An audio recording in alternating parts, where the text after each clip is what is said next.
2018's superhero body count was impressive to say the least, but 2019's promises to stack at least as high, mostly thanks to the many landmark movies, shows, and comic storylines that have been released over the course of the year. Obviously, there are spoilers ahead, and before you ask about the MCU's Black Widow and Iron Man, just remember that earlier this year, we covered superheroes who sadly died in the first half of 2019. So if you want to see them, make sure you check out our previous video. After the whole Thanos thing that's been going down in the MCU these last couple of years, Marvel might be forgiven for thinking they had the edge on killing off characters by scrubbing them from existence. But CW's The Flash begs to differ, since that's how the speedster XS, also known as Nora West Allen, was killed off in the show's Season 5 finale.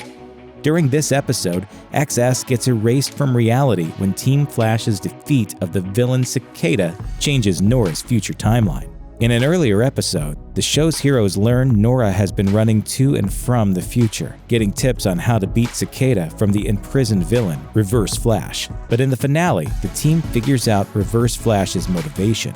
In the future, Cicada's dagger keeps Reverse Flash powerless, so he wants Flash to destroy it. Regardless of this discovery, the team is forced to destroy Cicada's dagger. Hoping to tie up loose ends, they then travel to the future to stop Reverse Flash. The heroes seem to be winning the fight, but Nora begins suffering the effects of the timeline change. Reverse Flash tells the heroes the only way to save Nora is for her to enter his negative speed force, but she refuses, not wanting to suffer from the negative emotions necessary to access it. Reverse Flash escapes, and Nora dies embracing her mother and father. You'd be on shaky ground calling Raven's comic book counterpart, the Marvel version, not the Teen Titan, a superhero, since she tends to just veer between moral ambiguity and outright villainy. But ever since 2011's X-Men First Class, the movie franchise's Raven, also known as Mystique, has been one of the good guys, and she pays dearly for her heroics in 2019's Dark Phoenix. Shortly after Jean Grey leaves the mansion, it becomes clear that Professor X not only psychically blocked Jean's traumatic childhood memories, but lied to her about the fate of her father. Because of this, Charles knows where to look for Jean after she leaves, her father's home. Once they find her, the X-Men are no match for the emerging Phoenix. She easily fights them off, even injuring Quicksilver so badly he's benched for the rest of the film. When Raven tries to talk Jean down, an out-of-control Jean flings Raven back through the air. The blue-skinned mutant is impaled on a piece of wreckage.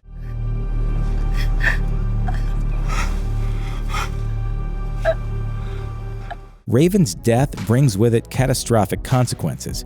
Magneto emerges to seek revenge on Phoenix. Beast leaves the X-Men to help Magneto, and the X-Men and Magneto's followers find themselves on an all-too-familiar collision course. Better known as the Hellfire Club's Black Queen, the comic book version of Selene Gallio doesn't even enjoy the occasional act of moral ambiguity Mystique does. She's 100% bad guy. But just like her actual abilities, the morality of Dark Phoenix's Selene is vastly different from the comic version. The film first depicts Selene as one of the inhabitants of the island Genosha, where Magneto oversees a growing community of mutant refugees. Along with Beast and Ariki, Magneto brings Selene with him to New York City to kill Phoenix, and she spends most of that fight using her own telepathic abilities to keep Professor X's powers busy. After the mutants are captured by a government strike force and loaded onto a train, Selene joins the X-Men against a horde of invading aliens. Unfortunately, Selene doesn't survive the battle. During a lull in the fight against the aliens, well, this happens. And sure, her body is never actually shown, but since this version of the character isn't nearly as powerful as her comic counterpart, her fate is nonetheless clear enough. As far as anyone knows, Melissa Benoist will continue playing Supergirl well into the future, but Season 4 of Supergirl saw one of her characters killed off nonetheless. This season had Benoist doing double duty as both Supergirl and a clone raised in the fictional Eastern European nation of Khaznia. The clone was initially referred to as Snowbird and later nicknamed Red Daughter, referring to the classic DC Elseworlds miniseries Superman Red Sun, which had Kal-El raised in the Soviet Union rather than Kansas. Lex Luthor allies himself with the Khaznians and uses the opportunity to manipulate Red Daughter and win her loyalty. Unfortunately, in Supergirl's Season 4 finale, Red Daughter learns Lex's loyalty only goes one way. Lex fools the Kasnians into believing he's supporting an invasion of the United States, when in fact he uses the opportunity to destroy the invading Kasnians and falsely prove himself as a hero to the US. When Supergirl confronts Luthor with what he's done, she finds herself needing Red Daughter's help. The clone eventually dies, coming between Lex and Supergirl after Lex tries to blast the show's hero with kryptonite energy. The kryptonite kills Red Daughter, but as she dies, she releases a wave of energy, which Supergirl uses to grow strong enough to finally defeat Luthor. The second episode of Amazon Prime's The Boys sees the series claim its first superhero victim, but it's far from the last. Translucent is captured by the boys after he follows Huey from the Seven's headquarters and attacks him at his electronics store job. Huey and Billy Butcher manage to incapacitate Translucent, but can't kill him because of his super dense skin. Butcher then brings the unconscious hero to his old colleague Frenchie, who eventually has the idea to insert a bomb into the incapacitated hero. With Huey still new to life as an outlaw, the notion of gruesomely killing Translucent doesn't sit well with him. And sure enough, towards the end of the second episode, he waits until he's alone with the hero and proceeds to free him from his cage. But before Translucent can escape, Huey changes his mind and sets off the bomb inside the soup, blowing him to smithereens. The comic book The Boys is based on tends to be much bloodier than the show, though in this case, the series handled Huey's christening into Butcher's world in a much darker fashion. Like the show, Huey is the first member of the Boys to kill a soup in the comic. He kills the young Blarney from the team Teenage Kicks, but Blarney's death at Huey's hands in the comic is an accident, while the Huey of the show knows exactly what he's doing when he kills Translucent. The accidental death of Huey's girlfriend Robin by the speedster hero A-Train is what sends Huey on his quest for justice. Before his death, Translucent reveals that A-Train was with his girlfriend Popclaw before he killed Robin. The boys would likely have never discovered this on their own, as A-Train has been keeping his relationship with Popclaw a secret because she's seen as being something of a C-lister in the superhero community. This news makes Popclaw a perfect target for the boys. Posing as workmen, they plant surveillance devices in her apartment, and when Popclaw accidentally kills her landlord, the boys are there to blackmail her into giving them information. When A-Train later finds out that word has got out about the drug Compound V, he forces Popclaw to go into hiding, worried that Homelander might find out about her. At the same time, A-Train correctly suspects Popclaw might be the boys' source for their information. When she finally admits what happened with her landlord and the boys, A-Train uses his super speed to grab 2 syringes of heroin and injects them into Popclaw before she can stop him. She then dies from the ensuing overdose. The most brutal death in the first season of The Boys is surely that of Mesmer, a mind-reading former teen hero who has since fallen into obscurity and been relegated to the convention circuit. So, what am I thinking of? I'm thinking the same thing. Cool. In episode 6, Frenchie and Mother's Milk track down Mesmer at a convention and convince him to help them. In return, Mother's Milk promises to reunite Mesmer with the daughter he hasn't seen in years. Butcher isn't happy when he finds out Frenchie and Mother's Milk have gone to a soup for help, however, and unfortunately his fears come true. By the end of the 6th episode, Mesmer has given Homelander information on every last one of the boys, in the hopes it will win him favor with the Seven and bring him back into the inner circle of successful superheroes. Homelander takes Mesmer's phone, which contains photographs of the boys, and flies off. Of course, Mesmer's reward never materializes, at least not the one he was hoping for. Butcher catches the psychic as he tries to flee the city and beats him to death in a public restroom, but not before he tells Mesmer to use his powers on him, so the soup can see exactly what Butcher's planning to do to him. If you've been following Titan's 2nd season, then you know something has been brewing with the team regarding a past conflict with the mercenary Deathstroke. In the 2nd season's 4th episode, things finally kick off after Garth, also known as Aqualad, is killed off. Aqualad spends most of the episode trying to woo Donna Troy, and it's clear he's had a thing for her for years. They finally sleep together towards the end of the episode, but it's only hours before Donna Troy plans to secretly leave Titan's tower for Themyscira. Once Dick Grayson tells Aqualad what Donna's planning, Aqualad finds Donna at the airport to profess his love, and he hopes stop her from leaving. He catches Donna and her older mentor Jillian before they get on the plane, and things look hopeful for their young love before Deathstroke fires on them from a hidden position. Garth turns and protects Donna from the bullet, taking it in the chest and dying. Donna and Jillian manage to escape, and by the end of the episode, Donna and the rest of the Titans are ready to exact their vengeance. This wide-line Marvel Comics story, War of the Realms, was one of Marvel's biggest events in 2019, and in War of the Realms #2, Asgard loses one of its favorite daughters, Valkyrie. Fighting atop a pile of slain trolls and dark elves, Valkyrie reaches out to Malekith, architect of the War of the Realms, to stop hiding and face her. Malekith surprises her and stabs her from behind, and the issue ends with the dark elf mercilessly beheading her. While this seems as a conclusive end to a character you'll find in any Marvel comic, Malekith doesn't rid the world of Valkyrie, though he does kill off Broomhilda. 3 weeks before the release of War of the Realms #2, Marvel's editor-in-chief, C.B. Cebulski, announced at Chicago's C2E2 convention that a new Valkyrie comic would spin out of War of the Realms. The day after issue 2's release, news broke that it would not be Broomhilda's spirit that would pass the mantle of Valkyrie to Jane Foster. Foster is played by Natalie Portman in the MCU films, and in the comics took over the mantle of Thor for 4 years, until being forced to sacrifice Mjolnir to stop the monstrous Mangog in 2018's Mighty Thor #705. Last year, the MCU's Heimdall died at Thanos' hands in the opening sequence of Avengers Infinity War. In Valkyrie, Jane Foster #2, Heimdall's comic book counterpart dies as well, though the villain who kills him isn't quite as powerful as Thanos. War of the Realms had come to an end by this point, but the shock waves are still being felt across the universe. Jane Foster replaced the late Broomhilda as Valkyrie at the end of the event, launching her new solo series, Valkyrie Jane Foster. In the first issue, Foster defeats some minor villains who stole the original Valkyrie's sword after her death, but one of them gets away. The sword, Dragonfang, is claimed by the psychotic daredevil villain Bullseye. As the issue ends, Bullseye runs Heimdall through with Dragonfang from behind. Heimdall initially survives and helps Foster battle the villain, but later dies from his wounds after successfully destroying Dragonfang. As he dies, he begs Foster not to take him to Valhalla, but to bring him beyond the 10 realms so he can see what is there.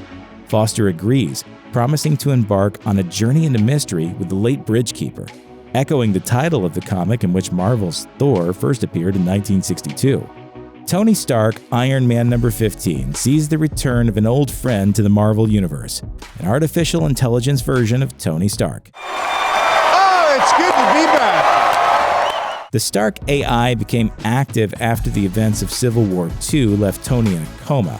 It acted as a mentor to Riri Williams, also known as Ironheart, and occupied one of Tony's suits to help his friends against Hydra in the Marvel-wide Secret Empire event. The real Stark, now out of his coma, testifies in front of Congress in Tony Stark Iron Man #15, and one of the senators has somehow gotten his hands on the Stark A.I. He reactivates it in the middle of the proceedings, and when Iron Man is attacked by a bizarre android comprised of the fused bodies of Vision and Wonder Man, the AI is there to help him. Unfortunately, Tony knows the only thing that will stop the android is an EMP cascade, which will also kill off the AI. The Stark AI tells him to go through with it anyway, sacrificing itself in the process. But that's not all. Since the beginning of Tony Stark Iron Man, Tony and his colleagues have been dealing with the notion of whether or not artificial intelligence deserve the same rights as humans. While Stark is testifying, there are AI-driven robots protesting in the street, and his EMP cascade kills all of them as well. With the deaths of Kid Loki and Valkyrie, the Asgardians of the Galaxy arguably suffer more than any other superhero team in Marvel's War of the Realms event. Asgardians of the Galaxy #10, the series finale, takes one more victim from the Asgardians' ranks, as Skurge the Executioner makes a last stand that is brimming with dark irony. Skurge was freshly resurrected when he joined the Asgardians of the Galaxy, as his previous death was one of the most memorable in Marvel Comics history. He died in the 1985 classic Thor #362, fighting off waves of undead soldiers to give his Asgardian brethren time to escape hell. For Asgard.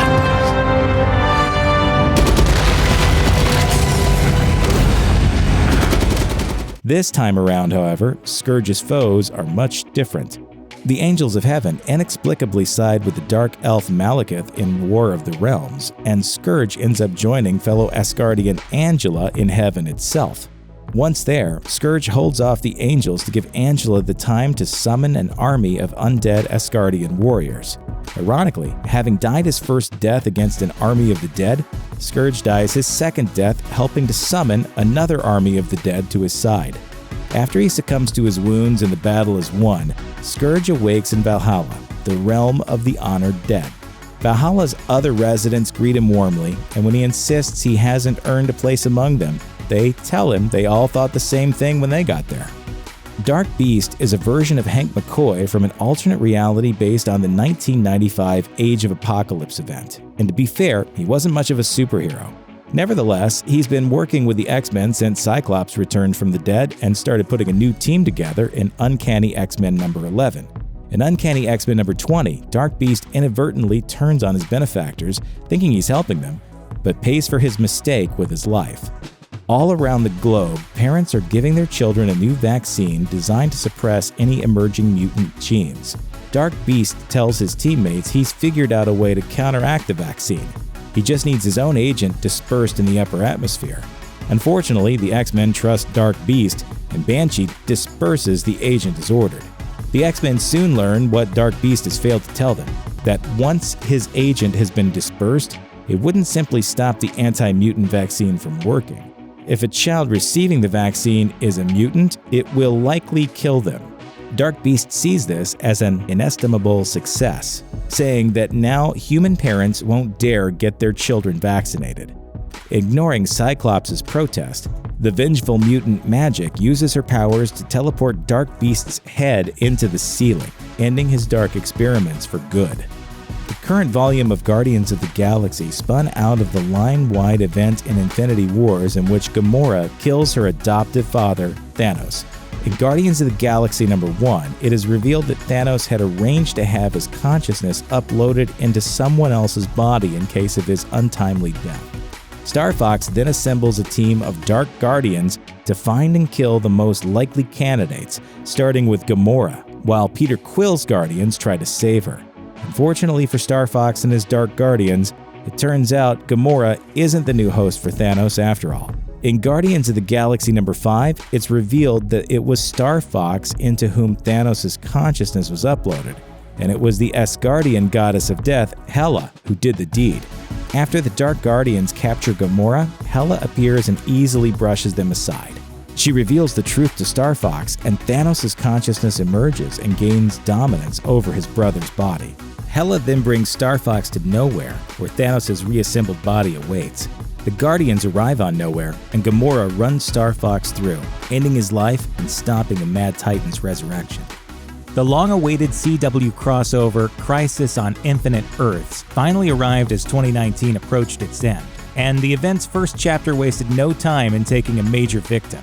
Oliver Queen, aka Green Arrow. He sacrifices himself in the first episode to save the population of the besieged Earth-38, home of the Arrowverse's Supergirl. As antimatter waves threaten to destroy all the universes in the multiverse, heroes from most of the CW's superhero series are summoned by the Monitor to save Earth-38 and evacuate over 3 billion of its people to Earth-1. As the heroes fight off the Anti-Monitor's armies, the Monitor determines Earth-38 is lost and transports the heroes away.